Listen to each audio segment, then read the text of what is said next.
Hello everyone, welcome back to the Sanderlanche reading Mistborn Book 2, Well of Ascension. I am Dak, and as always we are here with... Data? Jamie. And I'm Joe. Didn't know where he was going with that one. So this week we are reading chapters 29 through to 31. The first couple of chapters, really meaty shit of Vin and Orosur talking about Zane, and then Vin and Say's talking about the Deepness, which is what we're really here to see. And then we meet Phil and talk politics, and it ends on one hell of a goddamn cliffhanger. So strap in, this shit's getting real. Elders, tellers, keepers of the bottom, treasures of the dirt. Russian string, we scribble and sing and dig for the annals of the earth. And we try to keep a little beauty in the world. All that died, we keep it in our hands. Yeah, okay, so we got not exactly the action that you guys have been begging for the last few episodes, but we got some interesting stuff here. What did you guys think of these 3 chapters? Okay, we didn't get the action, but we had like a solid chapter devoted to what is the Deepness and what we were hoping for, like Vin and Say's like looking at Quan's rubbing and talking about what the big monster is in all the legends. And I'm just like, cool, this is what I'm here for. Don't care if it's not action, this is what I wanted. So I think collectively, the first 2 chapters I loved. 3rd chapter, I'm like, all right, this is back to the politics. All right, cool, we'll deal with this. And then it ended on that bombshell. I'm like, well, okay, now you've got my attention. So I think collectively these 3 chapters are probably my favorite chunk we've read so far. Yeah, I mean, no, not the action that you were asking for, but you especially have been asking for like more discussion of the Deepness since book 1. So I can, that is something to keep us tied over, I guess. Yep, the beast got fed. Yeah, I thought these were really good chapters, and yes, we didn't have this action that we're looking for, but yeah, I'm really pleased that we have progressed in some of our main storylines that we've had through here. Vin and Orsa are just great. I love their scenes together at this point. Oh, I just need to digress a little. I woke up one morning and for some reason in my head, I just had the line of Joe singing Vin and Orsa, 2 of a kind, in his voice over and over and over. Oh, and I'm really yeah. concerned that every time I read about Vin and Orsa, I'm going to dream about just that line over and over and over. And I was like, I almost need to hear Joe's entire little song because hopefully it'll just get out of my head then. It's just over and over and over. Anyway, This is what I think about sometimes when I read about Vin and Orsa. Anyway, I love their interaction. I was thinking about the same thing too about Vin sleeping. It's like, you really do need to sleep at some point. You are going to start going crazy. But she's going to come down from a massive pewter drag at some point.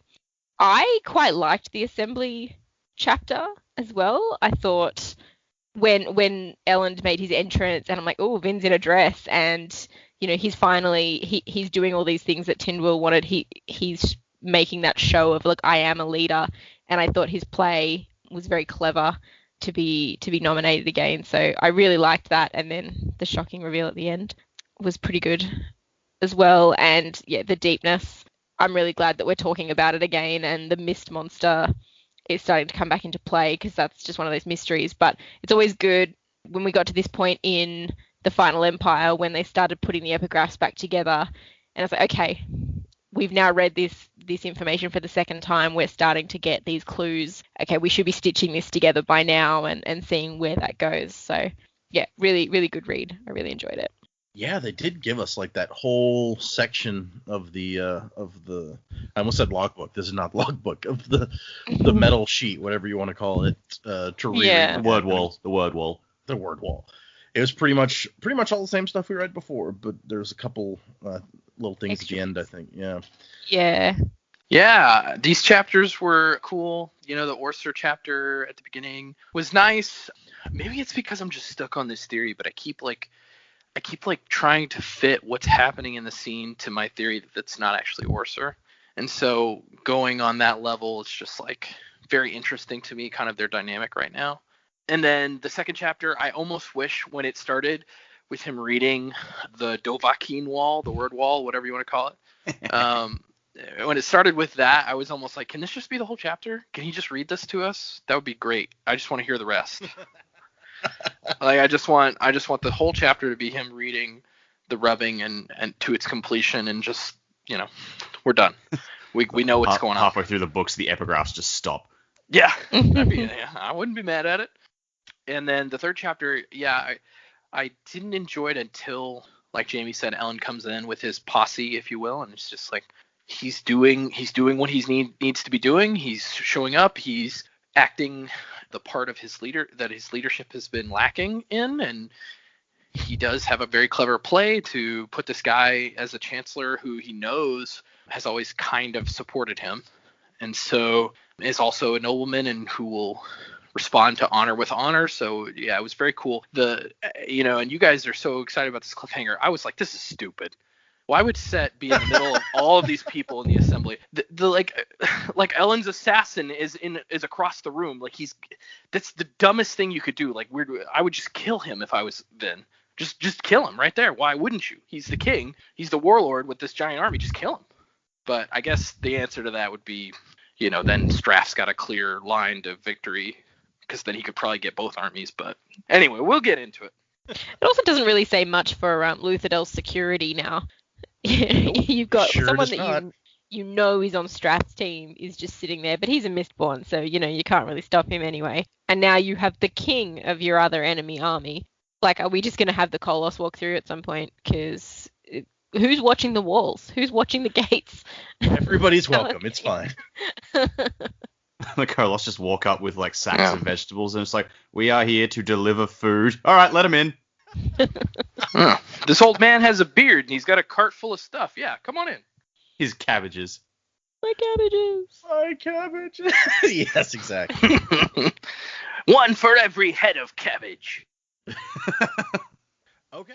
Well, I guess let's get into these. There's actually, I'm sorry. Before we even start in, I wanted to touch on, because this first chapter is just all this Vin and Orsur kind of, and I agree. I love their relationship in this book. It's really awesome. And I thought that I would touch on this one bit from the annotations before we even get into it, because it's kind of an interesting backstory a little bit of a backstory on Orsur's character. It says, Vin and Orsur are quite well established by this point. Actually, Orsur and his character, the Orsur that we see in this book, are one of the items I brought over from Mistborn Prime. And so Mistborn Prime, what he calls Mistborn Prime, is the first book that he wrote called Mistborn, which actually has very little resemblance to this book. Like, the hero is this young man who's kind of he's kind of maybe kind of Kelsier, or maybe a little bit of Kavoth, like in his attitude. He's kind of a stereotypical young male hero who's like also a thief. And he says the book isn't anywhere near as good.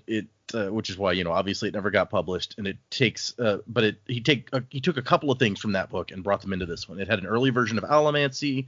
It had the Conjure sidekick, which he felt was one of the few things that actually worked in that book. So Orsur has like origins older than most of the other concepts in this book, including Vin. I don't remember if that male character in the first book was named Vin.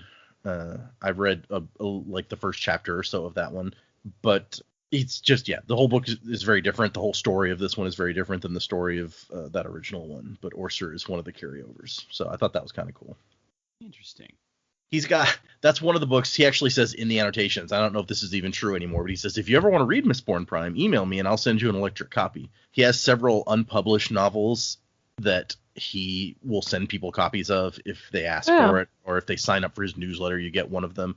And you can tell why they're not published. They're not quite as good as the books that actually got published, but they're still pretty interesting. And there's one called Aether of the Night, which was supposed to be set in the Cosmere, kind of. It was partly before he came up with the Cosmere.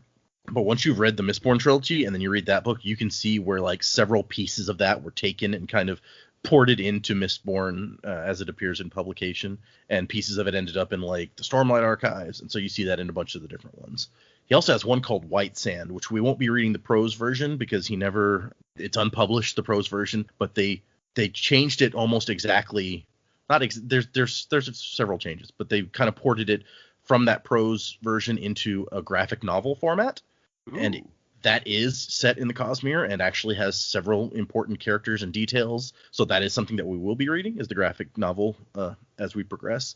But so I've read the prose and the graphic novel, and they're pretty much the same story. So you don't miss out on much with the graphic novel, except it's kind of rushed because they're shoving it into a graphic novel rather than letting him take his time with developing a story like we're reading here. Anyway, random side trick, but there's lots of cool unpublished stuff out there. Wow, so you've got this guy who not only has published more books than most other authors, he's also not published more books than most other authors. Oh yeah, and when we get into Elantris, the annotations will talk about it some. But Elantris was just the first book that he got published. It was like the 13th book that he wrote. Oh, I think you've mentioned that before. I vaguely remember you telling us that. And so yeah, he has a lot of unpublished stuff that, most of it is for good reason because it wasn't that good. And it's interesting to hear him talk about it because he goes on about how, he was trying to write these things and none of it was selling. And people were like, well, you need to try to write this stuff that's like more like the stuff that's popular right now. And so then there's like these aborted attempts at books that were like shorter because the popular fiction was shorter than these epic fantasy novels that he wanted to write, and more keeping with tropes that were popular in fantasy. And so he tried like a couple of books that were writing to this audience that people kept telling him he needed to be writing to. And then he hated them so much that he reacted against that by like, no, I'm going to write the Stormlight Archive, which is this giant 10-book epic. And the first book of that is going to be my next book, just to show you all. And then, of course, that one is now probably one of his most popular things ever. But anyway, sorry for the long side digression, but we have finally reached the end in the epigraphs of the fun facts about Alendi section, because Quan is like, okay, and there were other proofs. Like, he's just been telling us this whole time, all the things that he felt proved Alendi was the hero of ages. He's like, there was other stuff too that only somebody trained in the lore of the Anticipation would have noticed. His birthmark, his hair turning gray when he was barely 25, which I'd never pictured him with gray hair before. I mean, I've read the book many, many times, and I just, in my mind, Alendi did not have gray hair, but he does. So, and he said he simply seemed to fit. So maybe he just has gray hair that early because he's stressed as shit of trying to rule everything. Right. And I mean, you can only put so much on a wall, right? That's what he says. He's like, I don't have space for all the other things that I could say about him. I was wrong. Yeah, that's the next epigraph, and I was going to get into it when we get to it, but it's just like, he's like, oh, I have to be brief. And I'm like, really? Now is the time when you're... Anyway. This guy. Nah, he's a keeper, clearly. You wonder, are there like rough drafts of this metal wall? Are there other metal walls scattered around somewhere where he's just trailed off halfway because he's like, shit, I don't have enough room, got to start over? That is an excellent question. Maybe he did rough drafts on paper. Yeah. Hopefully. Before you carve it into stone. Yeah, it's like when you start like painting something and you realize that you don't have enough room and you have to squeeze the last 5 letters onto the thing. Nobody's been there? Okay, fine. Poor planning. I get it. It's, Okay, so we start out with Orsor, and he's being kind of sassy here. He's like, I was under the impression that people needed sleep. I guess I must be mistaken. His personality has definitely changed. And she notes that in this chapter. It's like he complains a lot more now. I'll give him that. Yeah, I mean, he's not wrong. Vin's not Batman. We read in the comics Batman only sleeps like 4 hours a night or something. But, she's got to sleep more than that. She has pewter to help her not have to, which Batman doesn't have. So maybe she's better than Batman. You think of that? No, nobody's better than Batman. Well, Batman's just doing it without the pewter. That would probably make him better. Right. Oh, that's good. That's a good point. Yep. He meditates enough, like he can get REM sleep at like 10 minutes at a time. But the part that I found most interesting here is he tells her you barely sleep 3 or 4 hours each day. Nobody, Mistborn man or Kandra, can survive on a schedule like that for long. I don't think that we knew before now that Kandra needed sleep. They're weird bone-eating blobs. It never really occurred to me that they might need to take a nap. And, it's a living thing. It's expending energy. It probably needs to, at some point, revitalize itself. That's fair. You spend your whole life trying to replicate something you ate. It's going to be hard work. That's true. It can't be easy. And we find out that he eats some stuff also in this chapter, but we'll get there. Yep. And she's thinking, like, how can I sleep when I can hear the thumping in the distance? Hey, I totally get it. I can't even sleep in a room with a ticking clock. Maybe it's a Mistborn thing. Zane hears the voice of God. Vin hears the drums of God. Like, just parts of a whole. Wonder if there's like a guitar of God or something, and it's just a band. Yep. Trumpet.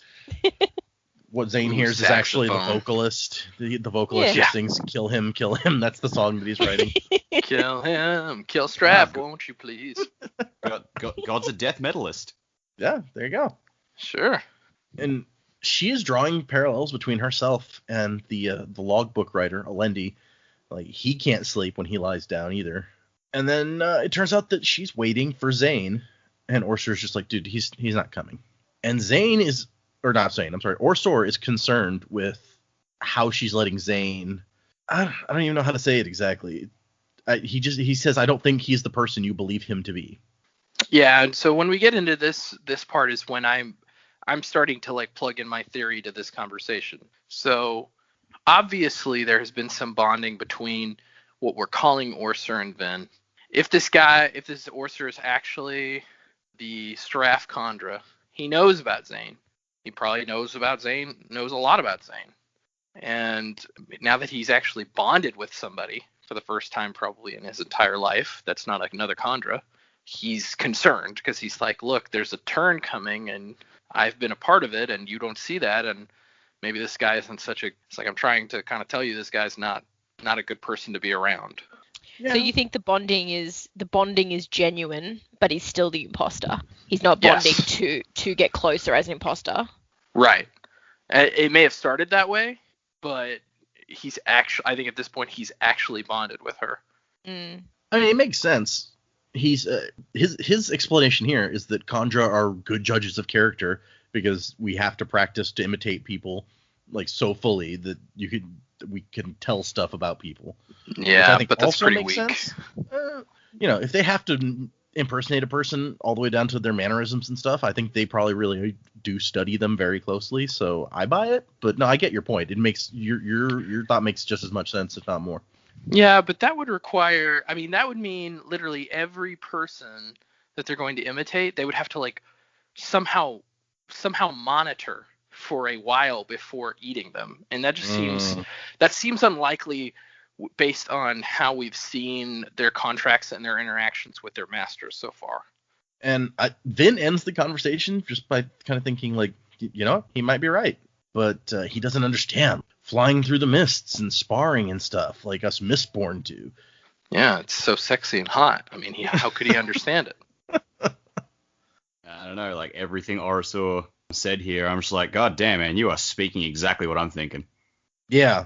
I mean, we've seen not too much more of Zane than Orsor has in the book. I mean, we've seen him a couple times with Straff alone, but we feel probably mostly the same way about Zane that Orsor does. So I don't put it totally out of the realm of possibility that he could have come up with that on his own. I'd be interested to reach out to the listeners at this point. Does anybody who's listening to the podcast, who's read these books, does anybody like Zane? Like, and keep in mind, we haven't got to the end of the book, and we don't know if he's a continuous character. But at this point, when you were reading this book, do you remember thinking, I like Zane? Well, they like Spook, so no accounting for taste, right? Hey, you said it, I didn't. But Vin kind of transitions the conversation into a more Orsor relevant direction, and she's like, hey, you know what? You can switch bodies if you want. If you don't like being a dog anymore, I don't want to make you do it. And he's like, he's trying to not admit it, and he has kind of excuses, but I think he kind of likes being a dog at this point. Well, and then this just made me think of my theory even more. It's just like, well, he knows how close he can be and how undercover he can be as a dog and stay with her as much as he wants. Whereas if he were to go back to a human body, it would be kind of weird, right? He can't be in on all the secret meetings if somebody's like, who the hell is this guy? But I guess they think he's Orsor anyway. Because at this point in the book, I'm really wondering, like, what do the other crew members who know about Orsor think? Did they think he just disappeared, or? But I believe she told Ellen when she was transforming him into a dog that she was going to tell everyone she had dismissed Orsor. Although then she says that later, oh, I'm going to tell the rest of the crew later, like, the truth. But For Yeah. the general population, she was going to be like, no, I've dismissed him.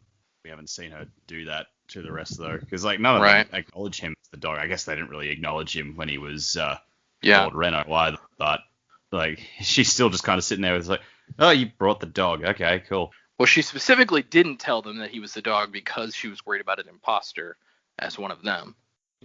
Wait, Yeah. was that right? I thought they because no, hang on, she had the dog before they realized there was an imposter. She had the dog before they realized. She has, I think the first time the crew and the dog kind of meet each other is when Breeze comes back It's into right when town. Breeze got back, Yeah. which is just before they find Right. out there's an imposter. And that's when she tells Ellen, like in the carriage, oh, I'm going to tell them just out in the middle of the square where everyone could hear didn't seem like the right place.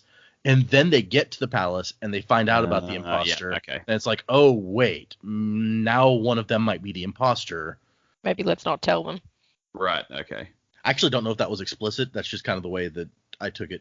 Yeah, that's the way I read it too. She too. doesn't tell them after that, and we see them ask questions about the dog after that, and she's like, oh, whatever. But I think, I mean, I'm not trying to put down what you said. That makes actually a lot of sense. I hadn't thought of it that way in terms of your theory. In my mind, it's like a twofold thing where I think he likes being a dog because it's like, he says early on, this body has a lot of benefits. Like it can run and jump, and the smell, the sense of smell is really good, and the hearing and all that stuff. But I also think that he says here, he's like, I'm not used to talking to my masters like candidly like this. I think if he had another body, there would be this impetus, like a human body. There would be this impetus to impersonate that person, to act like that person, and then you wouldn't have the opportunity for the same kind of like candid showing who he is as much as when he's in this dog body and doesn't have somebody to impersonate. Yeah, that's a really good point. Because at first he said he didn't like being in the dog body because his whole life is pretending to be somebody else, but now he's gotten used to being himself with her. Yeah. And he's like, well, I kind of like just being myself. I get to make sarcastic comments to my master. Yeah, Orser and Sazed, man. Sazed does it a little, I feel like a little more subtly, but it's there. Yep, he's a sassy terraceman sometimes. It's true. Mm-hmm. And then he's like, speaking of bodies, are we planning on going back to the palace? Because I want to get some food and sleep. And this is where she's like, well, he certainly complains a lot more now. And I like something that I don't even know if I picked up on before we read them again this time, but because I read so fast that I kind of skim over some stuff sometimes. As she comes down from the wall, it's like the wall is too high for Orsor to have jumped up there or to jump back down. So she carries him down, which implies that she must also have carried him up. So it's a very different attitude towards him than she was taking at the beginning, where she's like, keep up if you can. That's true, yeah. Yeah, and that's probably a very different experience for him as well. He probably has never had a master like care for him in that way, where it's like, I don't care if you fall off a cliff and break your legs this time, like, do whatever you got to do to keep up with me. But she's obviously taking care of him because she wants him to be there. Yeah. Just small details about their relationship and the way that it's changed. I also like when she's like, sometimes I wish Ellen weren't so noble, and Orser has a very strong opinion that he did the right thing. He made a contract. It was his duty to keep to the contract no matter what. Right. The blood monsters are lawyers. The contract is life, so he gets it. And then we find out he's like, the meat. She's like, let's go back to the palace. And he's like, excellent. The meat that I set out should be perfect by now. And we find out that he likes what he calls aged meat. Yep, he likes minging old meat. Vintage. 17 hours ago. I thought you were going to tell the maids not to throw it away. And she's like, what am I supposed to say? Please don't throw away the rancid meat. My dog likes to eat it. Which actually wouldn't be that bad of a thing to say, I feel like. No. Yeah, no, that seems perfectly reasonable. That's his Yeah. argument. Yeah. I was half expecting there to be like another body sitting there or something. It's like, tell the maids not to throw it away again. I was like, guys, how are you going to get around this? Yeah, there's a corpse in my room. Don't mess with it. Just leave it there. My I'll dog take likes care to of eat that. You're trading your dog to eat human flesh? Well, not living. Yeah. And you're next, so get out. Well, it's like, yeah, if I don't have this one, I got to find somebody to feed him, right? So maybe you should leave it alone. Orser is like, aged meat is like aged wine or aged cheese. It tastes better when it's a few weeks old. Oh. Firstly, wine needs a lot longer than that. Oh dear. And she's just like, man, I guess it's like a side effect of being related to scavengers, which, yeah, I guess it makes sense. The mist wraiths roam around out there eating whatever dead animal they can run across. Yeah. Also, like, he says, oh, when I imitate a human, I never get to have a good meal, but dogs get to eat what I like. I'm like, so what happens when you're having a meal as a human? Do you just like, when he was Lord Reno, did he have like a secret room at the back of the villa where he just kept meat so it could rot for a while before he ate it? No, I assume that if he's impersonating him, he just actually eats the stuff that the human would eat, and that's why he's saying, he's like, I don't get to eat good stuff when I'm human. Because that wouldn't be in character for Lord Renu to have an outhouse full of rotten meat. He's an actor. He's trying to set up trade deals, and it's like, what is that smell? Oh, that's dinner. I'm not staying for dinner. Bye. Yeah, you think drinking poisoned wine is a badass move? Why don't you eat some rotten meat in front of your enemy and then see what they think? Dinner party with Straff and Orso. Just see who can last the longest. Well, Straff had his own canter in the last book. We assume like that might be the one that's infiltrated at the moment, but maybe back in the day, like Straff and Tensoon would just have these little competitions. I'll eat poison. I'll eat rotten meat. Fine, you win. Most human poisons probably wouldn't hurt a Khandra, I would imagine. So that might be a smart thing. If you think you're about to be poisoned, you're going to have them be your taste tester. Be like Legolas and Gimli having the drinking contest. Yeah. The Khandra's just like, this doesn't affect me at all. Yeah, can they get drunk? See, it was all sorts of interesting questions about Khandra. And then as we reach the end of the chapter and she's working her way back to the palace, she just has a lightning bolt, light bulb moment where she's like, I think I've figured out what the deepness is. And then we get to that epigraph. It's like, I must continue with the sparsest of detail. Space is limited. That doesn't stop him from adding adjectives and stuff. Why take the time to write that you're running out of space when you're running out of space? It's so true. Oh, I didn't even think about that. If he said he wouldn't bother to carve it. He'd just say it. Oh, damn it. I'm running out of space. Oh, God. Now I've got even less space. Oh, God. And Says reading, it's like, he just keeps writing, oh, God, what am I doing a lot? That's why you got to write the proof first, and then you transfer it onto the thing.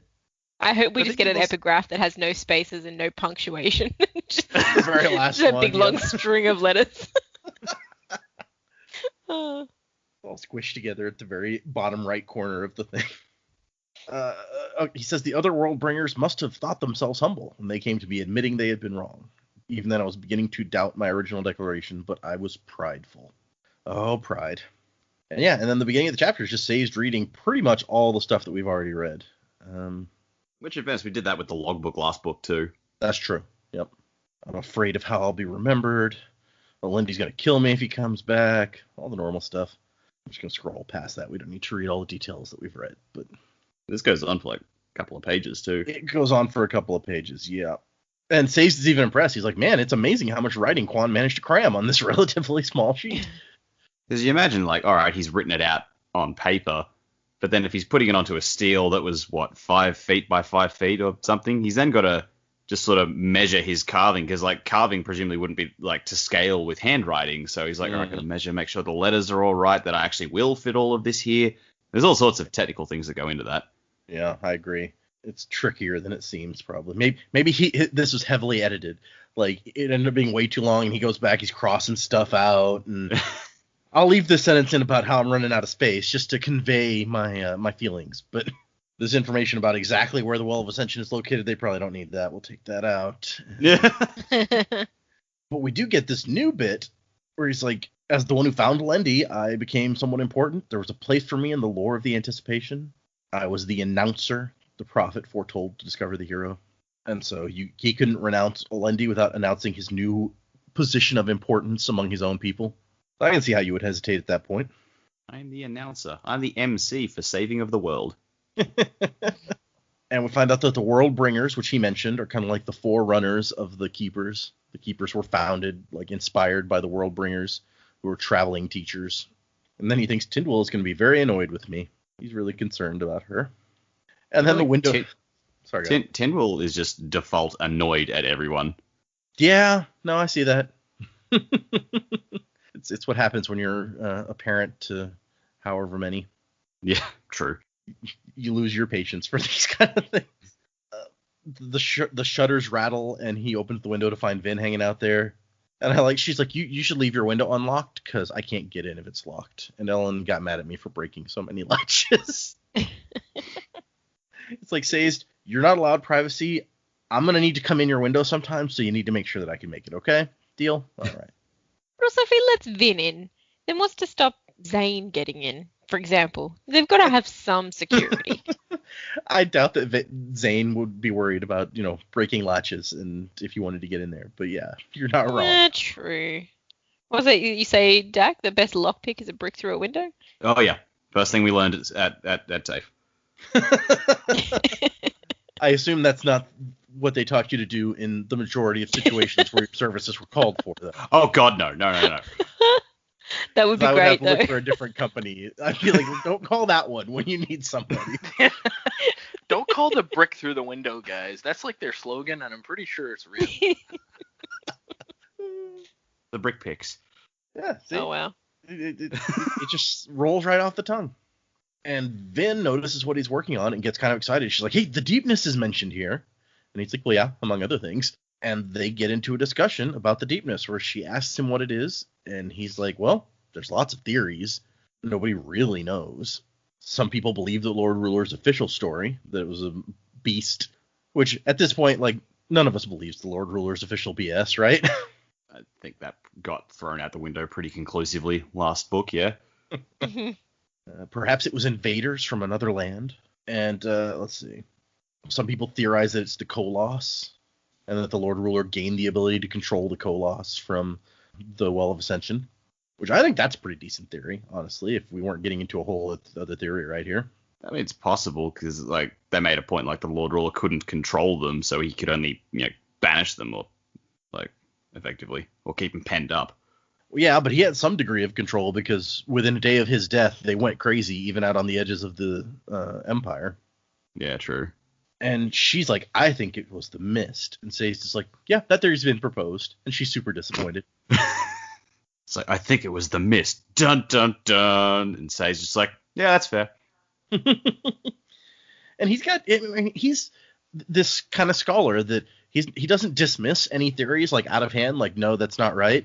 But he also doesn't accept anything as quickly as Vin does. And that's a big part of this chapter is he's like, well, here's arguments against that. And she's kind of annoyed, no, I'm right. But he's just like, I got to look at all sides. That's the scholarly approach to things. And he brings up some of the things that argue against it, well, if it's just the mist, why call it something weird and the Deepness that's all spooky? Why not just call it mist? And he brings up that the mist is here and it doesn't hurt anybody. So that's the biggest issue is if it was the Deepness, then it doesn't seem very scary. And she points out that, well, it kills people now. And he's like, huh, yeah, I guess it does. Touché. And she starts trotting out quotes from the logbook and stuff she's like, it's not just the mist killing people. What if the mist is staying during the day sometimes? What if it stayed all the time? Plants would die, people would starve. And he's like, huh, yeah, no, that theory has merit. And she's like, it's not a theory, it's what's happening. And he's just amused that she's so certain so quickly. Which is fair because we Say should know by now, Vin doesn't deal in theory. She deals with what's in front of her and just hard and fast facts. Or what she decides is fact. It's not necessarily, true. She's not always right, but she goes by instinct, which we talked about. But yeah. Yeah. She's not big into what ifs. Nope. She's not big into sitting and, theorizing and going back and forth. She makes a decision and she goes for it. Which Ellen even says in that last set of chapters you read, to her credit, usually whatever instinct thing she decides to do, it ends up being better than whatever they've planned out. But she starts pulling out quotes from the logbook. She's like, hey, it says, he talks about how, and she still calls him the Lord Ruler, which I've heard objections to, where it's but she knows the Lord Ruler didn't actually write this. And I think it's just out of habit, because when she first read the logbook, they all called him the Lord Ruler and said the Lord Ruler wrote this. Just easy shorthand. Because she doesn't, like, despite the fact that Sazed has that, the rubbing that he took, she still doesn't know the guy's name who wrote the thing, unless he tells her. But yeah, the armies were useless against it, and she's like, it doesn't say that, like, the armies were getting beaten. It says they're useless, and what's more useless than swinging a sword at some mist? Thousands died because of it, but it didn't say it actually killed them. It said they died because of it. And she's got all sorts of, she's been studying. And then, as Sazed is reading her notes that she's handing him, and he's thinking about the same stuff we were just talking about, that she goes by instinct, and she's usually right. He's like, wait, did you write this yourself? And she's like, jeez, why is everybody bringing this up? And then Sazed has the interesting point that it's like, he talks about how, like, he senses this evil in the mist. And she's like, well, do you remember this part? The part about the mist, the creature or the shadow in the mist? And she tells him that she has seen it also. And he's like, oh, geez. Are you sure? And she is sure. And he's like, okay. He's kind of worried about this. But it's like that, in the logbook, it's clear that the mist spirit or creature, whatever it is, and the deepness are different things in the way he describes them. So that still doesn't really explain it. And she's taking all of this to kind of mean that, like, since Rashek didn't do what the hero was supposed to do, then the hero's going to have to come back at some point, right? And Sazed's like, oh, I get where this is going. But I don't know. What do you guys think of these arguments for it being the mist and Sazed's counter arguments here? Like, which side are we coming down on? I think Vin's got some really good points. I had thought it was more likely to be some sort of monster, something doing something, but the fact that the mist would come in the day, block out the sun, I actually really liked her argument. I thought that made a lot of sense. I think Sazed is just going to be very non-committal, and I think his rebuttal, like, yes, things have been floated before, they've talked about all of these options, but she's raising points, but he's not going to just rush in and go, oh, yep, that sounds like it's got merit. Like, yes, he doesn't want to shut her down because they're good ideas, but he's not the type of person that's going to just come in and go, oh, well, yes, of course, that's the obvious solution, where Vin is very, this is my gut instinct and this is what I'm going to go with, and yeah, that's what I believe now. So I think there's definitely more to her idea than he's giving her credit for, and I don't think he presented a strong case as to why she's wrong. But yeah, I'll be interested to see where those ideas go. I don't know. If it does turn out that it's the mist, are we going to be disappointed that there's no tentacle monster? Like kind always, of. But Yeah, I mean, I'm definitely going to be sad there's no tentacle monster. I mean, can't there be both, really? Yeah. There's so many things in this world. We have bone-eating blobs. Surely there is some sort of tentacle monster. Maybe it's not the deepness. Maybe what Vin is referring to is actually something called the darkness. So you never know. Yeah, as a digression here, they do say octopuses are like, or octopi, however you say it.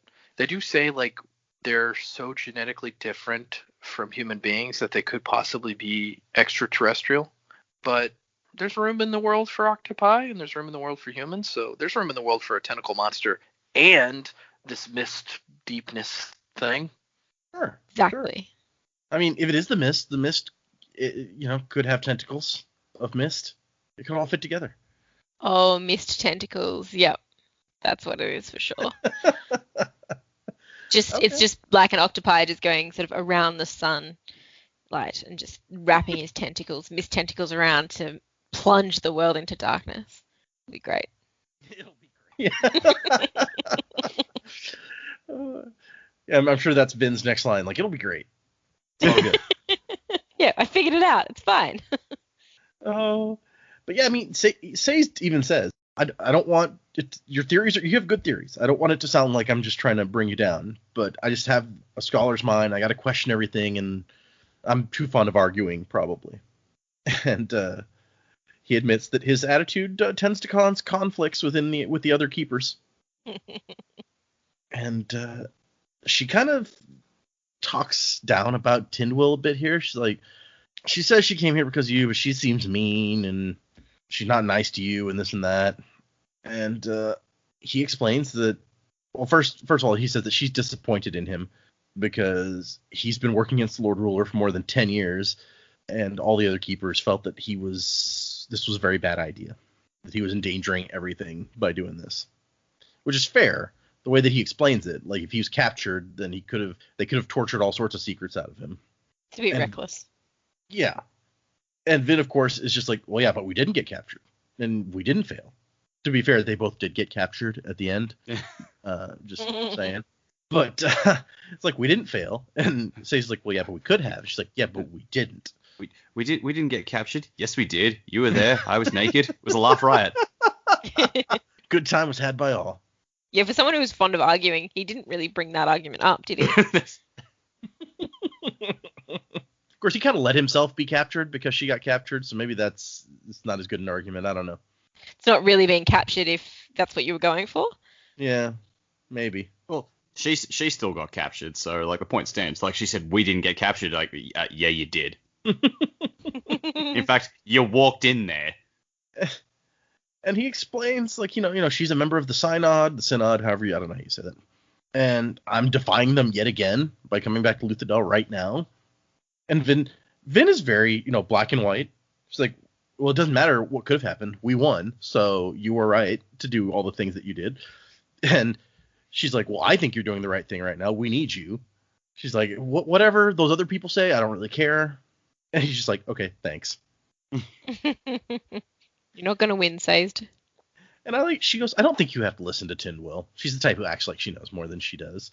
It's a little bit catty maybe, but it's like, loves Sazed, she loves Elend, and Tindwyl kind of talks down about both of them. So it's like, of course that's going to rub Vin the wrong way. It's like, no, these are my people. You don't get to talk shit about my people. And Sazed is like, maybe take it a little easy on her because she's had a very hard life. And Vin's like, what do you mean? It's like, she was a terrorist mother. And we knew that they had these breeding programs. And I don't know if it occurred to anyone before when she mentioned, like in the previous set of chapters maybe, or the one before that she had kids. And Ellen was like, oh, I thought that they were all eunuchs or whatever. But she was what Vin calls a breeder here.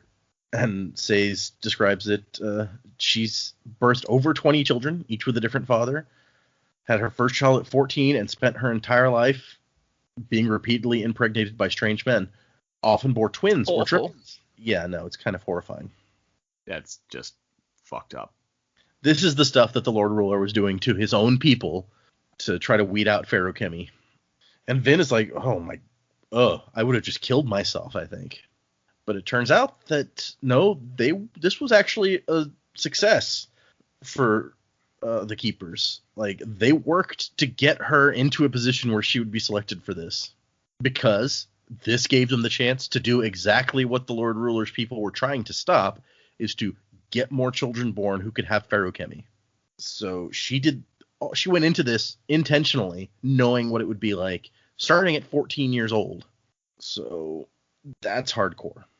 I can understand why Sazed has so much respect for her, because that's just terrifying. Oh yeah, once he explained this, I'm just like, okay. I don't completely dislike Tindwyl. There've been like parts in previous chapters. I'm just like, all right, you're all right. I'll give you that credit. But then like he lays this out, and it's like, shit, yeah, she's committed. Yeah, that's a word for it.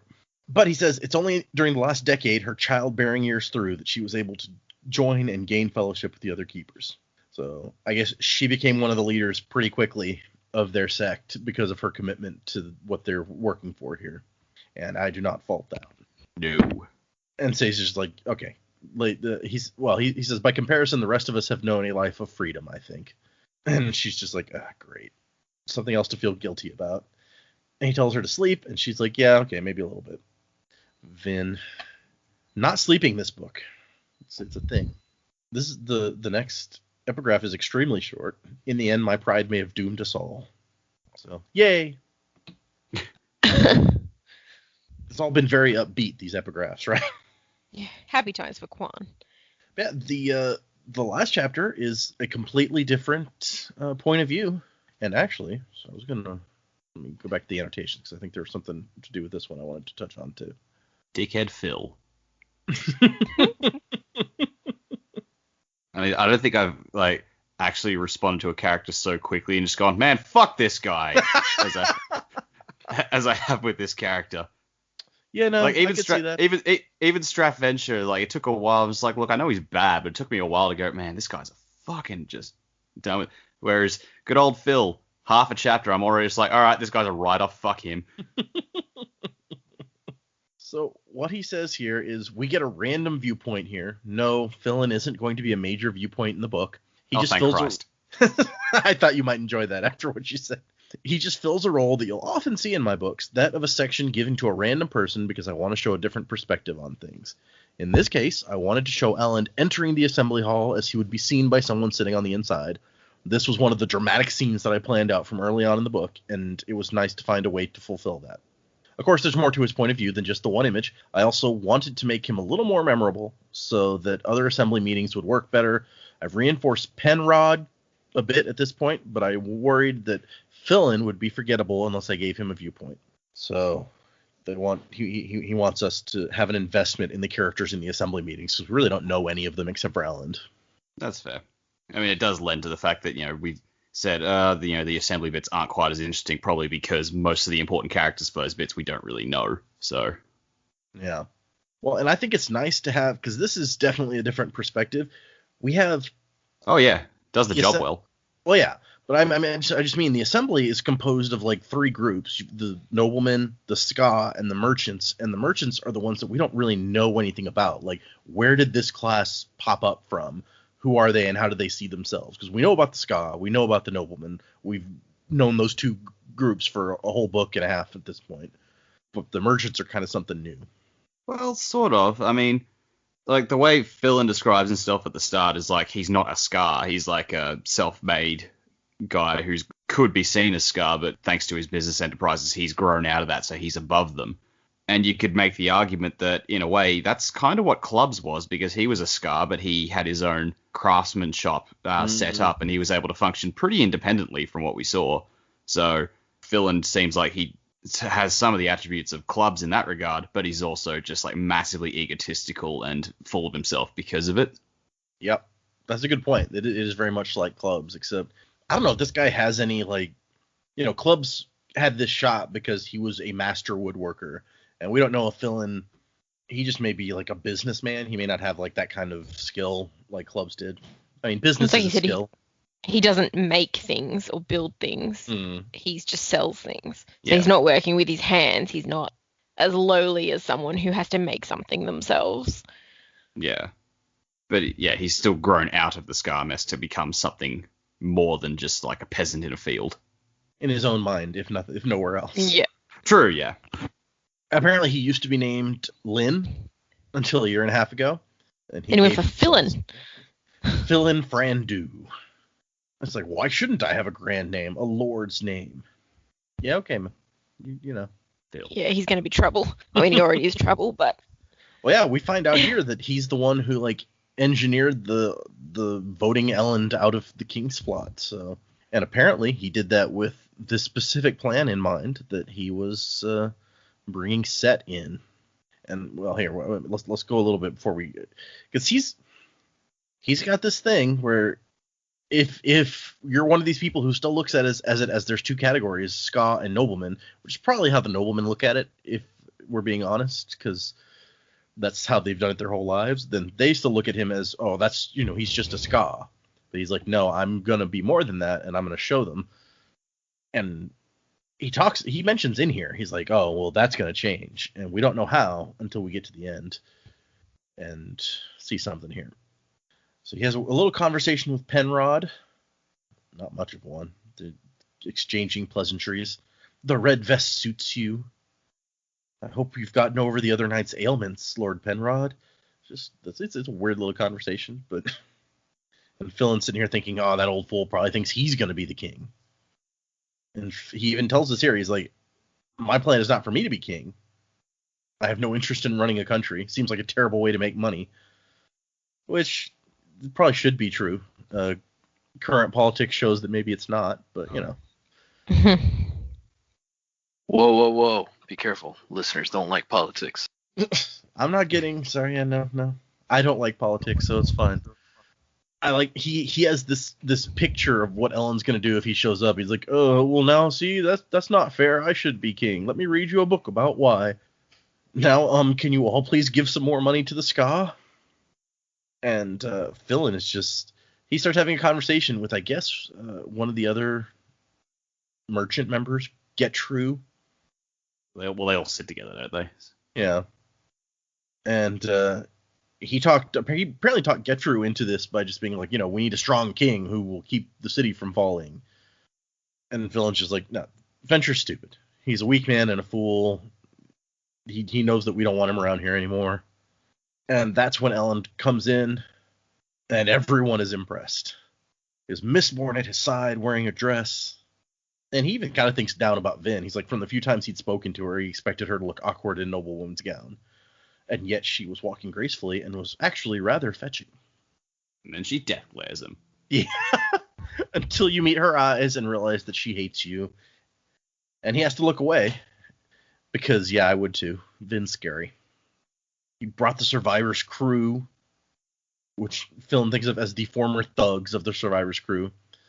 Elend apparently wanted to remind everyone who his friends were. Powerful men, frightening men who killed gods. You gotta wonder why anyone is like, yeah, let's take on this group. But whatever. He also thinks that Tindwyl and Sazed are both working as stewards for Elend, which I guess is a natural reaction. Yeah. But he says that everyone seems like awed by Elend. It's the new clothing, clean shaved, dueling cane, and a wolfhound at his side. It does sound kind of intimidating. Yeah. Just the image of him walking in with the dog. We watched Once Upon a Time in Hollywood a couple of nights ago, and I guess spoilers if you haven't seen that movie. Oh, but, yeah, it's a rough dog scene. Yeah, I won't go into it, but yeah, I just imagined him like as Brad Pitt and Orsur as the dog, and I'm just like, yeah, you would fear that. I've never actually seen the movie, so I don't have the correct frame of reference here. Yeah. One of those movies Let's that I just meant to say, see and never got around to. Let's just say, you know how they kill Hitler in Inglourious Bastards? I do. The Manson family does not end up killing who they're supposed to kill, and instead they get beat up pretty good. Well, everyone likes that. No one likes the Mansons. It's all good. And like Elend's first thing when he comes in is like, okay, well, so who's Chancellor? Philin, you're standing up. Did you get elected Chancellor? And they're like, what? What's a Chancellor? Nobody understands the law like Elend does because Elend wrote it for the most part. So I don't even know how they have meetings without him when they're like, we don't understand the basics of what we're doing. Well, so even the meetings with him tend to devolve into just shouting and fist shaking. So presumably that's all the meetings without him are. That's a fair point. And so they're supposed to elect a chancellor to be in charge until a new king gets elected. Don't elect Hitler chancellor. That's what I've learned from the Secret Hitler game. You lose. It's not good. And Elend nominates Lord Penrod as the chancellor. And everyone's like, yeah, okay. That works. And apparently Elend has called this meeting. And everyone thinks that he's going to get up and talk about how upset he is about getting kicked out of being king and so on and so forth. But he comes up and he's like, okay, so I went and met with Straff Venture. And I want to give a report of how that went. And Philin's like, but aren't you going to talk about, king thing? And he's like, I'm pretty sure the people are more worried about the armies, so maybe we should talk about that first. A good move from Elend, because everyone's expecting him to come in and be whiny and be like, well, why don't you want me to be your king? And he's just come in and gone, you know what? That doesn't matter.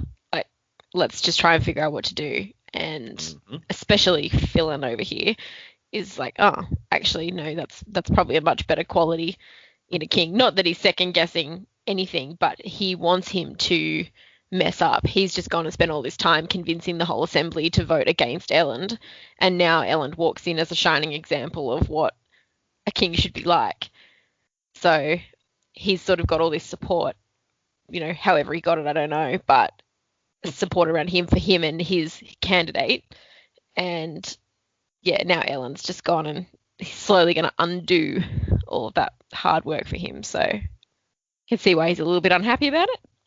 Yeah, Elend's acting like a leader. So It may be the first time that they've seen this. So, okay, he explains to everybody that Straff claims that he made an alliance with Cett. I don't believe it, but I want to let everyone know. But he is not going to attack the city. And they're like, oh, really? Is it because you're his son? And he's like, no. He has to explain this to everyone because not everyone knows Straff like he does. And he tells everybody, he's like, I realized that we had this resource we weren't using. And he kind of makes a speech about this government was founded by the survivor and his sacrifice and his legacy. And maybe we all feel like we can't live up to that. But we have this piece that he left over, or that he left behind, his apprentice, the person who killed the Lord Ruler. So my father now realizes that if he attacks, he will incur the wrath of the survivor's heir, a wrath not even the Lord Ruler himself could withstand. And that's when he notices Zane is in the audience also. And Zane's just like writing this down to try to use later as more proof to Vin that she's being used. That's the way I imagined it anyway. He's not literally writing stuff down. And really, it's probably a good tack to take, as it says in here, to like associate himself with the survivor's legacy among at least some of them. We've noted before that the noblemen aren't big on the survivor, since he overthrew their old lives completely, basically. No, but they're also not willing to fight against that. Yeah, it would be difficult at this point. I mean, there's a reason the Ska managed to take over the city. Can't take them all on. Yeah. And there's like a background conversation between Vin and Ham going on about like, are you really okay with this, Vin? She's just like, it's what he needs. And Tindwyl gives them a look and is like, hey, this is important, what he's doing here. Kelsier's currently the most well-loved, most celebrated man in the Central Dominance. By implying the government was founded by the survivor, the king will make people think twice about meddling with it. Kind of makes sense. Although we know the government was really founded by Ellen, pretty much. But yeah, but common people will say what they will to each other. Yeah. And Vin is sitting here thinking, more concerned about, like, she's like, oh, man, I'm starting to wonder if I'm the hero of ages, but now I'm upset about, like, the notoriety that I'm being given. And she's having some personal issues right now that she hasn't really talked to Ellen about from what we've seen. Of course, some of those personal issues are Zane, which would be an awkward conversation to have with her boyfriend. Yeah. And then Ellen gets to the end of his talk and is like, okay, I'm done. And Lord Penrod's like, hey, don't you want to talk about, the king thing? And he's like, you got my letter. You know that I'm unhappy about this, but, we got to move forward and do our thing. And apparently, Tindwyl and him had worked on a whole speech where he was going to talk about why he should be the leader again. And he decides, maybe on instinct, maybe taking a page from Vin's book, that they're like, aren't you going to try to persuade us? And he's like, no, I don't think I will. I believe in the power that you have been given as representatives chosen by the people. And so they're going to end the meeting, and Ellen's like, hey, you probably want to hold nominations for king, because the law says nominations have to be held at least 3 days before the vote. And if you don't do it now, then, unless you want to let the whole month pass without choosing a new king, then you might want to go ahead and get started on this. And once again, nobody knows how the law works for this. You would think somebody would have done the research on how to pick a new king when they ousted the old king. But Penrod's just like, so how do we do this? That seems a bit incompetent. I don't know if no one bothers to read the laws and they're just relying on Ellen to tell them everything, or if the laws are too complicated. I have to think that it's because they haven't had to think about laws ever in their entire lives, because the Lord Ruler and the religion has been the law.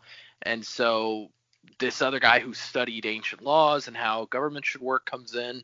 He's like, oh, this is the way we do it. And they're like, oh, okay. They just go along with it, thinking, oh, I get power. Sounds good. But yeah, they actually haven't had taken the time to think about what governing. Like, obviously, Ellen is the best choice for king at this point, because none of these other guys even know how the law works. So somebody knew enough to start the process to get him kicked out. But other than that, no one seems to have any idea what's going on. I mean, that may have been Cett speaking to his friend Phil over here, or whatever his name is. Could be. Maybe Cett got a copy of the law and was the only one who took the trouble to read it. He's just like, what the hell are they doing in this city? Here's the law book. What the fuck? This thing is huge. I can totally see that. One of the Ska jumps up and nominates Penrod to become king. And Ellen's like, hey, if it's not going to be me, Penrod's not a horrible choice. He thinks it's a little bit strange that the Ska immediately want to push another nobleman up there, but he's like, they're still not ready to have someone else leading them, or to think of themselves as the leader here. They'll have to get over that eventually, Vin thought. Oh, so it's Vin thinking this part, sorry, not Ellen. And it's kind of the same stuff that Kelsier used to think, where he kind of looked at the Ska as not quite as sophisticated and like aware as himself, and he's like, well, I'm gonna have to get them over these feelings of being scared of the mist and so on and so forth. And Penrod nominates Ellen Venture, and Breeze is like, oh, this was a brilliant move. Penrod sees himself as honorable and has to act in a way that other people will see him as honorable. So Ellen nominated him for Chancellor. He felt like he had to nominate Ellen for King. And they're like, this was a really deep plan by Ellen here. Like, everyone's impressed by this move. Although I'm now going to go to the annotations where Brandon says Vin and Breeze give him a little too much credit here for getting Penrod to nominate him. While Ellen hoped that by nominating Penrod, he would get him a nomination in return, he wasn't counting on it too much. In this case, Ellen's basic goodness was simply being manifest. He figured that if not a single one of the assembly was willing to nominate him to be king, he had no right to nominate himself. Better to let the matter die there than force a vote when nobody was even willing to consider him for king. So I hope nobody's disappointed that he wasn't quite as deep a chess player here as they think. I totally buy that. And it makes sense for Ellen's character. Yeah. And I one of my favorite bits of this chapter is this very subtle bit where earlier in the chapter, Philon's like, there's no way that Ellen knows that I was behind this thing. And then here it was like, Vin is thinking, the merchants must have their own plan. Ellen thinks it's probably Philon who organized the vote against him. And I'm like, stupid merchant thinks he knows so much. Take that, Phil. And then Philon gets up very dramatically and is like, I have a nomination. And somebody just yells out, now who's being melodramatic? Just go ahead and nominate yourself. And he asked the question, it's like, must armor nominations be for people on the assembly? Which is just, once again, nobody knows the rules as we get into this. I mean, maybe Philon does, and he was just making a point to make sure everyone understood. But I guess if he gets Ellen to say it, no one is going to dispute it because they all know Ellen is all over this shit. Whereas if he says it himself, people will probably just look at Ellen and just go, is that true? That's a good point. Also, I'd love to know what would have happened if he'd asked the question and Ellen turned around and went, no, it does have to be someone on the assembly. That's kind of why I was thinking he must know this, and he's just like trying to get Ellen to say it, because if Ellen turned around and says no, it has to be somebody on the assembly, he'd probably be like, no, see, look here in the law where it says. Because, yeah, this would be a very stupid plan if he didn't know this going in. There's this awkward disturbance in the audience. This guy in the hooded, bearded outfit. It's like, oh, excuse me, I'm out. See ya. But apparently, Ellen's like, actually, I accepted the position of assemblyman after the fact. The king's duty is to create and enforce the law, and the assembly is an advisory council with some counterbalancing power. Which is interesting, because that's not exactly what we've seen so far, I don't feel like, is them acting as an advisory council to the king. But I don't know. And it seems weird that the king gets to be a member of the king's advisory council, but the king himself can actually be anyone, and the title was intended to be hereditary. And that is where Philon says, okay, well, I think the title should go to someone who has a little practice with it. So I nominate Lord Ashweather Cett to be our king. And Breeze's response is, oh dear, as someone in the audience pulls the hood off their cloak. And Vin's like, is that really him? And Breeze is like, yep, that is Lord Cett himself. I think we might be in trouble. And that is the end of the chapters. So yeah, I don't know that anyone was expecting that. It's a good twist, in my opinion. The reason it caught me so much was because it was just a case of, I genuinely did not see this coming. I had never expected this, and that's why I'm just like, God damn, that's a hell of a cliffhanger. Whether or not the plan itself is good or bad, I definitely did not see it coming. So I'm like, all right, well played. Yeah, that's it. I think it's a good twist because I definitely didn't see it coming. But when you think about it, you're like, that's not a bad plan, actually. He has the smaller army than Straff. He's not going to win in a fight, more than likely. This is actually, if he can get elected king, this is a really good plan from his perspective. Anyway, okay. Any final thoughts on these 3 chapters before we move into predicaments? They should just kill Cett. I mean, it's ridiculous. Doesn't make any sense. I think it's kind of supposed to mirror what Elend and Vin did going into Straff's camp, where it's like, this is kind of a foolish plan, but it's like a gutsy move that this kind of person might make. I think we've already established that Vin would like to go out and kill Straff and Cett, not Straff and Cett. But it might not be the best plan.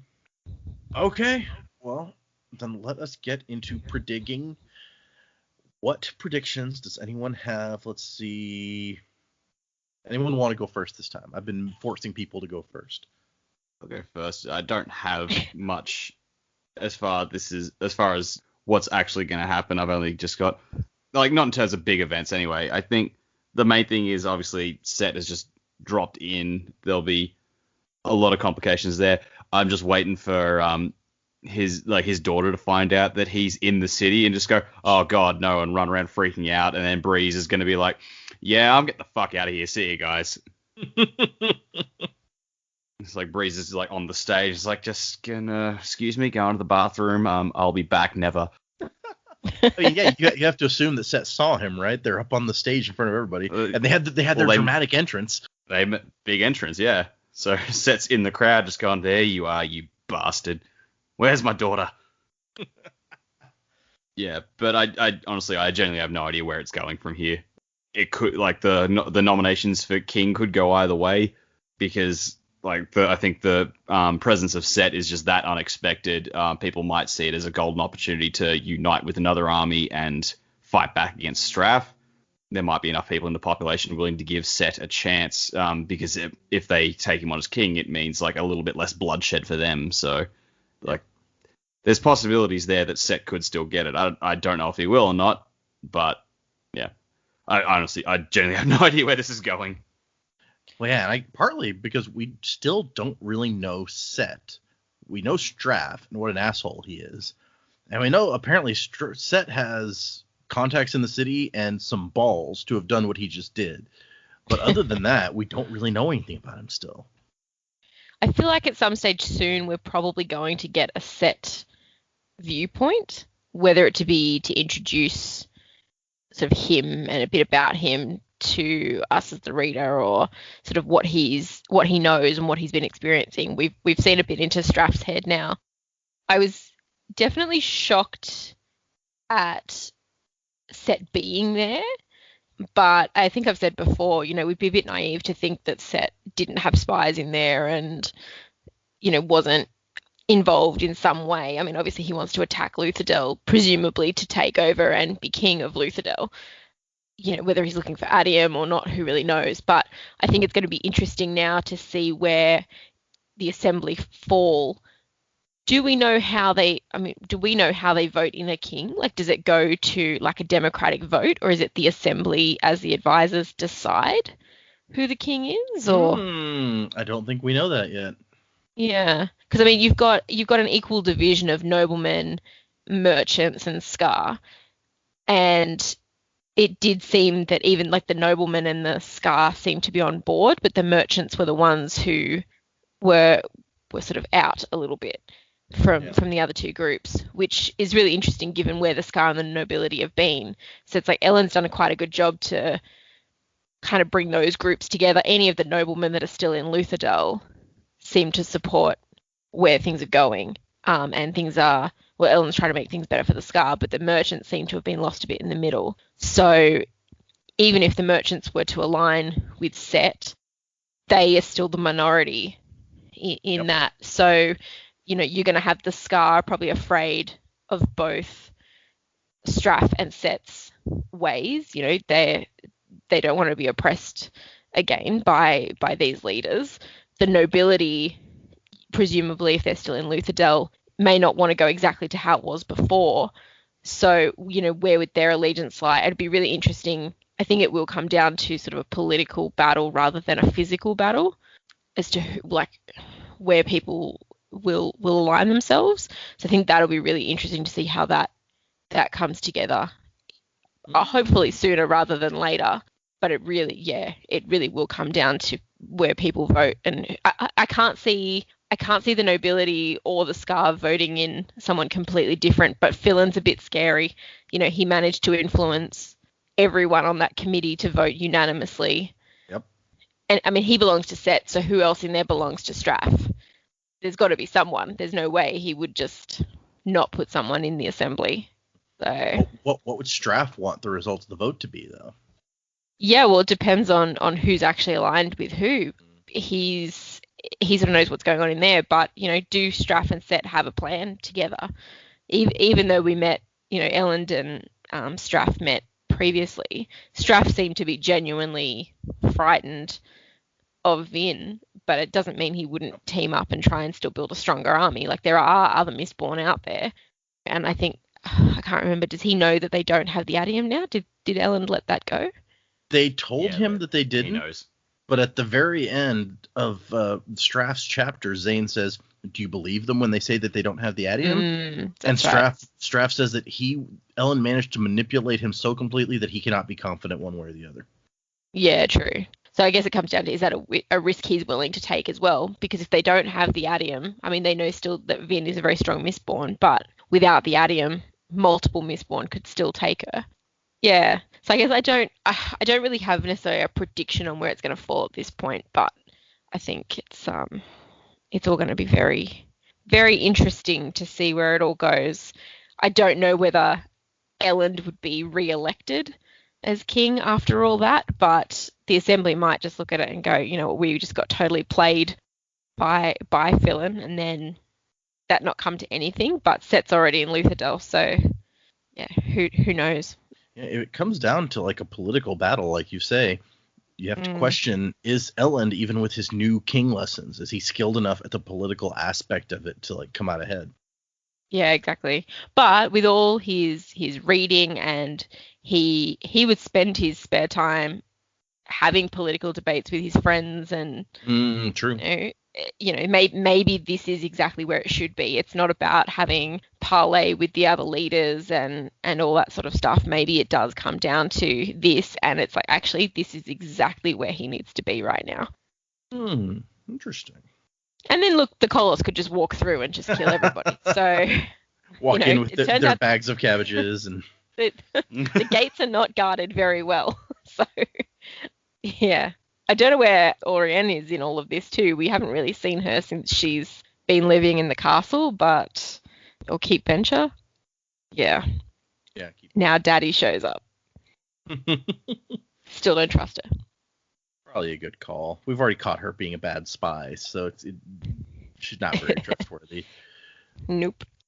Okay. Joe, what do you have? Here's my prediction, not because I definitely think it's going to happen, but because it's definitely what I want. All right, so Cett didn't come alone, right? He's not in the middle of this room alone. Surely he's got soldiers with him. Oh, Christ, no. Yeah, so surely he's got soldiers with him. Maybe they're probably in the audience, disguised, whatever it is. I want to fight, just like unmasking. It's like, all right, prepare the swords. Let's do this.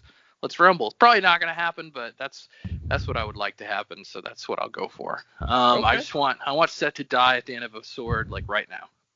Wow. And then Cett's army is turned on Straff. That'd be great. It'd be fantastic. Either that, or it goes the opposite way, and Elend challenges Cett to a duel, and then Elend dies, and then control the city, and Vin has to leave on her own world adventure to save the world with Sazed. And Tyndall, sure, she can come too. That's dark. Okay. Yeah, let's do it. Just imagine this big fight between Cett's side and the Lutherdale side, and then someone just looks over at Zane. He's just sitting there with his feet on a chair, his arms behind his head, just going, "This is great. Give me popcorn." Yeah, I'm just ready for something to happen. Right, we're like halfway through this book now. Let's get it going. Let's get the Sanderlanche rolling. The Sanderlanche is at the end of the book. Although now that you mention it, we are in fact at the end of this chapter 48% of the way through this book. So right about halfway. Hasn't time flown? Sure. Okay. Well, we know what Joe wants. Lots of murder. Just kill everybody. Let God sort them out. Yeah, battle. You can play death metal at their funeral. Yeah, so there you go. God's death metal band. Maybe. Plain F. Maybe to tie into Joe's theory about Orosur. So they have a big battle in here because it turns out there are no members of the public. There is just Straff's people, Cett's people, and Ellen's guards all scattered through the assembly and the audience. Big fight. Cett dies. No one knows that Cett dies. Orosur, who could be TenSoon, becomes Cett, so not to upset Cett's army. But it's really TenSoon who is with Straff. Straff wins. That would be a really, really simple way of it. Like, nobody has to, like, no wars have to happen at all. There's a lot to unpack there. Cett's army just joins Straff's army and everybody's happy. Well, except for the people of Luthadel. They're not happy, but especially Vin and Ellen, they're very unhappy. I guess there's still the Koloss they would have to deal with, though, so... Okay. No, then TenSoon calls an army of bone blobs to defeat the Koloss somehow. They're not allowed to kill humans. I wonder if they could kill Koloss. Yeah, we don't know, man. It's like, Maybe. It's like you've got this epic, like 20, no, not that many, 7-chapter battle between the Koloss and the bone blobs. And at the end, the bone blobs have won. They're standing there, just like, God damn it, guys, we did it. And then the Inquisitors drop from the sky. It's like, all right, let's fight, bitches. Just throw everything we can into this conflict. Let's go. The whole last half of the book is a giant fight. All right, human. You've been promoted. Oh, thank you, sir. Okay, so we have one email this week, and it is from Retro Rocket, who has sent us emails several times. But there is something strange and suspicious in this email that I'm going to see what you guys think. So, is it actually Dawson? Well, okay, so Retro Rocket says, "Hey all, I've been putting off sending in emails because I've been lazy. So I wanted to make Other Girl a thing the episode after it came up, but never actually could find something specific to say about her in the weeks immediately following. And then I just kind of fell off writing things, and I love that you actually made it a thing even without my input. One thing I found interesting about the first episodes is the interaction between the three reactors. Like, Volcano Guy would make an observation about how something was weird. Other Girl would say, like, I never thought about that, and this makes me think, ... and make a reasonable answer. Then Random Person, in parentheses, Joe, would make a suggestion somewhat based on brutal. Other Girl, but go in a completely different direction without the support of the book.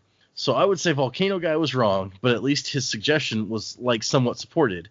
In case someone forgot, I'm pretty sure it was Joe, in parentheses, Random Person, who suggested that Vin was the Lord Ruler's daughter. Honestly, can't remember. I haven't rewatched the early episodes in a while. Also, I just want to say the scene where Vin was talking to her dog and they came to an understanding is my favorite scene in the book, though there are a lot of great ones. The scene raised Vin from good character to my favorite that Brandon has written, even including the Stormlight books. Oh, he says, I love the reveal that Straff's mistresses were actually to breed Allomancers. He was doing this before the Lord Ruler's death, and it seems like he probably included Ska mistresses in that. I wonder if he got away with it, or if he actually only used noble women. That's an interesting point. Yeah. Also, why am I a Random Person? I've been here since the beginning. Yeah, I was wondering that. It's like, of all the names you could give him? But no, I just like I like that it was, as we know, our good friend Jackson, who came up, who started with giving these names of like Other Girl and stuff, and then Retro Rocket writes in an entire email using the same sort of naming scheme, and I was like, now I'm suspicious. Maybe Retro Rocket Jefferson is actually the same person as Jefferson. You're not fooling anyone, okay? You're not Retro Rocket, or you are Retro Rocket. It's one of the two. You either are or you're not. Yeah, that's for sure. No, well, we'll just email us, Richard. Why don't we do this? Retro Rocket and Jacob, you guys email us at the same time, and then we'll see what's what. but everyone has apparently been very entertained by Jamie being other girl. I just Joe's random guy. It's really great. Yeah. we sound like we got a whole team here, right? Like we could be superheroes. New Avengers lineup: Volcano guy, random guy, and other girl. It reminds me of Teen Girl Squad, where it's like so and so. What's her face? God. The Other ugly one. one. No, it's the ugly one. I know, but the other one fit better with what we were doing. That is a deep cut. Yeah. Homestar Runner, man. Jamie, what do you think? Huh. No outrageous comments about other girl. But I'm kind of used to it. When I was a kid, our dog knew my brother by his first name, but didn't know me by my first name. So for growing up, it was, where's Daniel? And then, where's the kids? And I was always the kids. So, yeah. Thanks, Jackson. You bring up all these traumatic memories of my childhood. Okay, let's we'll hit the Trauma. let's hit the wrap up. You wrap it up. I am going to wrap it up. Thank you. As spook. Rap as spook. A spook God. rap? Oh my gosh. Yeah. All right. I've been writing some songs lately. I'll compose it. Okay, you compose the spook rap, and we'll put it out on YouTube. It'll be the #1 hit single. Ooh.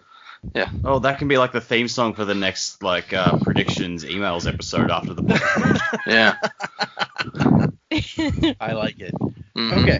We gotta have, what is it? Wuzzing with the Street Life? That'll be the name of the song. Okay, so that is all the emails for next time. We are reading, again, 3 chapters, so it would be 32, 33, and 34 for episode 11 of this book. I call it episode 11. I mean, it's actually, the numbering is way different from that. I'm just looking at my list of episodes. This was episode 10, in case anyone was wondering. 10 does come before 11, so that's good to know. I'm good at I counting. we wouldn't refer to it that way because when you look at it on podcasts, you're not going to see 11. It's going to say It's going to be like 28 or 29 or something. Yeah. So True. Anyway, I just confused it more than it needed to be. So Yep. for next time, 32, 33, and 34. Maybe we'll finally get that action that Joe's been dying to have. Yeah. Do you guys? Hey, Jamie, did you want me to sing the song? Yes. Okay. All right. Vin and Orser being best friends, together forever, the fun never ends. Solving mysteries, one kill at a time. Vin and Orser, 2 of a kind. Yep. That's Yep. beautiful. Yep, that's the song. But it was just the last line over and over and over. 2 of a kind. Yep. And over again. I was like, oh my god, it needs to stop. Yeah. When you said, do you want me to sing the song? I was like, but he's not going to write the rap. He hasn't written it yet. I didn't remember the earlier discussion about the Vin and Orser song. That was, we drove back to the beginning of the podcast. Yep. Yeah. Okay.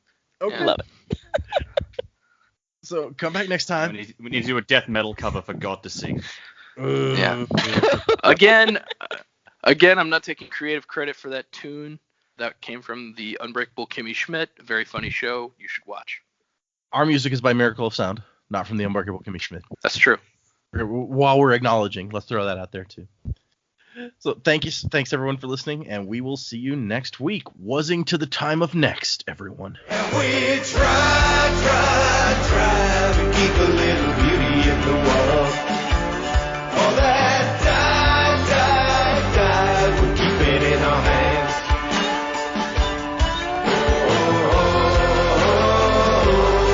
We are the Baden boys.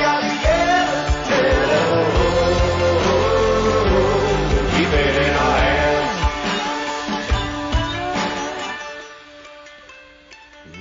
We tell it to the page. We never let it fade.